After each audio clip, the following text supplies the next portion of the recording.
মানুষ ভালো কাজ করলেই শত্রুতা বাড়ে। নেগেটিভিটিটা তারাই করেন যারা আমার কাজকে ছুতে পারেন না। আমি তাদের থেকে নিশ্চয়ই বুদ্ধিমান। নেগেটিভিটি যদি আমাকে টাচ করতে পারতো তাহলে তো আমি এগিয়ে যেতে পারবো না। একজন জনপ্রিয় কোরিওগ্রাফার আছে, তিনি বলেছেন যে আপনাকে নাকি সেই কোনো একটা কাজ থেকে বাদ দিয়েছে। তো ওই ঘটনাটার সত্যতা আসলে কতটুকু?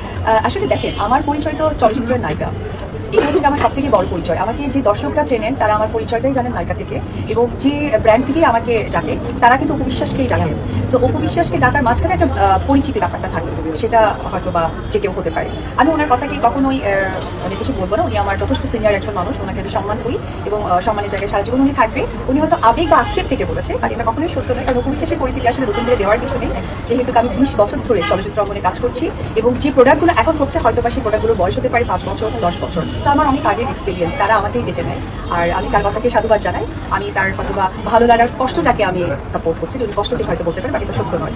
যেহেতু আপনি একজন শিল্পী, আর এই ধরনের কথা, একটা নেগেটিভ কমেন্ট বা কিছু এই ধরনের কিছু যখন আপনি শোনেন, আপনার ব্যক্তিগত জায়গা থেকে সেটা কতটুকু কষ্ট লাগে আপনার কাছে? প্রথমে হচ্ছে আমি সমস্ত মানুষের ক্ষেত্রেই বলবো, সেটা ছেলে অথবা মেয়ে হোক, নিজের কনফিডেন্সটা ইম্পর্টেন্ট। আপনি কি কাজ করছেন, আপনি কতদূর কাজ করতে পারবেন, এবং আপনার কাজটা মানুষ কিভাবে দেখছে। সো ওই জায়গা থেকে নেগেটিভিটি যদি আমাকে টাচ করতে পারতো তাহলে তো আমি এগিয়ে যেতে পারবো না। কারণ নেগেটিভিটিটা তারাই করেন যারা আমার কাজকে ছুতে পারেন না। এটা নেগেটিভ করে আমাকে আমার কাজের ফোকাস থেকে বাইরে নিয়ে যেতে চায়। সো আমি তাদের থেকে নিশ্চয়ই বুদ্ধিমান, তাই কাজের ফোকাস থেকে না গিয়ে আমি কাজে চলে যাই, আর নেগেটিভিটি আমার কখনোই আমার গায়ে আসে না। যদি আপনাকে আজকাল খুব ভিন্ন স্টাইলে দেখা যায়, আপনার রূপের রহস্য কি তবে আমরা ধরতে পারি মাহফুজ কাজী? অলরেডি মাহফুজ কাজীর সকলের শত্রুর তালিকায় পড়ে গিয়েছে। কারণ এটা আমি মনে করি তার দিদি হিসেবে, যে একটা মানুষ ভালো কাজ করলেই শত্রুতা বাড়ে। যেমন আমার বাড়িতে আমার মেক সার্ভেন্ট আছে, আপনারা কেউই তাকে চেনেন না, তাকে নিয়ে কেউই গসিপ করবেন না। গসিপ তো তাকে নিয়েই করবেন যে ভালো কিছু করে, যেমন আমাকে নিয়ে হয়। সো আগেও অনেক কাজ করেছে, হয়তো অতটা ফোকাসে আসে না, ফোকাসে আসছে বিধায় নিন্দা চর্চিত হচ্ছে। But seriously I am so happy Mahfuz কাজীকে পেয়ে, যে বাই যে আমাকে চেঞ্জ করতে সে সহযোগিতা। তো বন্ধুরা, ঢালিউড কুইন অপু বিশ্বাসের এই ভিডিওর এইটুকু জায়গাটা তোমাদের কেমন লাগলো? ভাই, আমার তো খুব ভালো লেগেছে। এটা হচ্ছে প্রকৃত ভালো মানুষের বক্তব্য। গৌতম শাহ তাকে যেভাবে নেগেটিভিটিভাবে প্রেজেন্ট করেছিল, আর অপু বিশ্বাস সেই জায়গাটাকে ধরে কত সুন্দরভাবে বলে দিলেন যে গৌতম শাহ কোন ভিত্তিতে অপু বিশ্বাসকে এত নেগেটিভভাবে প্রেজেন্ট করেছে। সবসময় একটা কথা মনে রাখবে, আঙুল ফল যে খেতে পারে না, তার কাছে কিন্তু টকটা বেশি লাগে। তো গৌতম শাহর হচ্ছে এই অবস্থা। অপু বিশ্বাস এখন কোনো রকমে তাকে পাত্তা দিচ্ছে না, তার সঙ্গে কাজ করছে না। আর গৌতম শাহ অপু বিশ্বাসের বিপরীতে গিয়ে অপু বিশ্বাসকে নিয়ে নেগেটিভিটি ছড়াচ্ছে।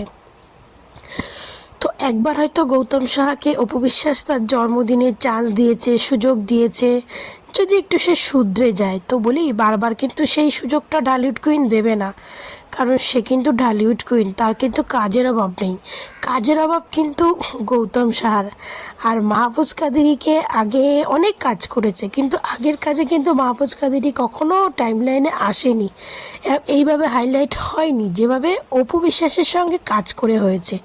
তো অপু বিশ্বাসের সঙ্গে কাজ করার পর মাহফুজ কাদেরী কিন্তু সবার নজরে এসেছেন। তো এটাতে বোঝা গেল যে অপু বিশ্বাস কত ভালো মানসিকতার একটা মানুষ, যে গৌতম শাহ তাকে কত বাজেভাবে প্রেজেন্ট করলো, কিন্তু সেই জিনিসটাকে অপু বিশ্বাস কত সুন্দরভাবে উত্তর দিয়ে দিলেন। বলে না, মিষ্টি মুখে জুতোর বাড়ি, এটাকেই বলে মিষ্টি মুখে জুতোর বাড়ি। যে গৌতম শাহ ব্যাটার যদি বুদ্ধি থাকে, ওই হোমো ব্যাটার, তাহলে হয়তো জীবনে অপু বিশ্বাসকে নিয়ে আর সমালোচনা করবে না। আর ওই ব্যাটার তো এখন কাজকর্ম নাই, এই জন্যই ব্যাটার ডিপ্রেশন নিয়ে অপু বিশ্বাসকে নিয়ে নেগেটিভিটি ছড়িয়ে যদি একটু সমালোচনার মুখে থাকতে পারে। কারণ ওই যে বলে, যত বড়ই সেলিব্রিটি হোক না কেন, তাকে নিয়ে কিন্তু আলোচনা সমালোচনা থাকবেই। যাকে নিয়ে আলোচনা সমালোচনা থাকবে না, তার কিন্তু ইন্ডাস্ট্রিতে কোনো অস্তিত্বই থাকবে না। তো ইন্ডাস্ট্রিতে অস্তিত্ব বজিয়ে রাখতে গেলে আলোচনা সমালোচনার মাধ্যমেই থাকতে হবে। যেমন অপু বিশ্বাস, তাকে নিয়ে কিন্তু সবাই নেগেটিভ পজিটিভ সব রকমের ভিডিও করে, কারণ সে ঢালিউড কুইন, তাই তাকে নিয়ে নেগেটিভিটি বা পজিটিভিটি ছড়ায়। কিন্তু গৌতম শাহ যে একটা নেগেটিভ লোক প্রমাণ